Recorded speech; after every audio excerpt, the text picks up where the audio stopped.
When you play in these tournaments, you guys have both done it, is there a point where it starts to click, like, yeah, I know who my line, how they play, we got a good team here. Does it click, or does it?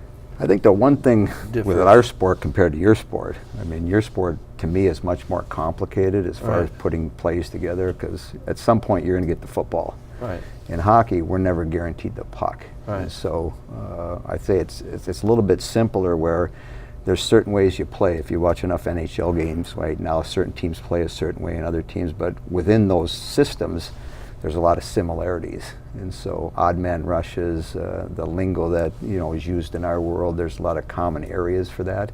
So it'll carry over for your guys. And so as Tony's able to put together 3, 4, 5 practices, that chemistry be amongst the players, I think you can get to it easier than maybe in some other sports. You look at basketball and they talk about, well, we need to play more games together to really get that chemistry. I think we can find it, especially in a shorter tournament like the Olympic Games or World Championship Games compared to maybe some of the other sports. Once again, why hockey is the best. You guys are the best because you don't let anything get in the way of the game. Yeah. We're all that. Now, you don't know about the opponents, though, do you, Tony?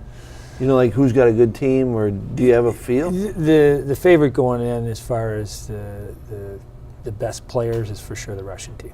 So Datsuk and Kovalchuk, there's 2 NHL All-Star superstars. Yeah, they're playing. So right there, you throw those two names out there, and you surround them with 7 or 8 other players that have a ton of NHL experience, and you say, well, they're the best team, and they are as far as on paper. So they'll be the favorite going in. The rest of the teams, Sweden, Finland, the Czechs, the Canadians, and ourselves, without the NHL players, there's a little bit more unpredictability from the standpoint that not a lot of countries know a lot about those other players.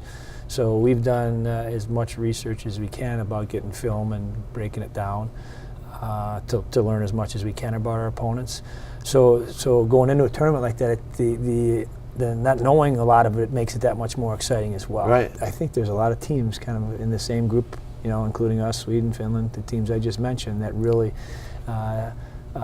could be great and have great tournaments. And I think that's where our team has to really be excited about the fact that our guys have all played against, the guys that are playing in Europe have played against most of the players that they're going to play against on the other teams. So they know. I think they got confidence in the fact that I play against this guy in my Swiss league, or I play against this guy in the Russian league, I play against this guy.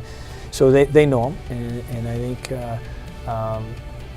it's going to be a wide open tournament. It's going to be a fun tournament. Which is a neat tournament that way, right? Yeah, absolutely.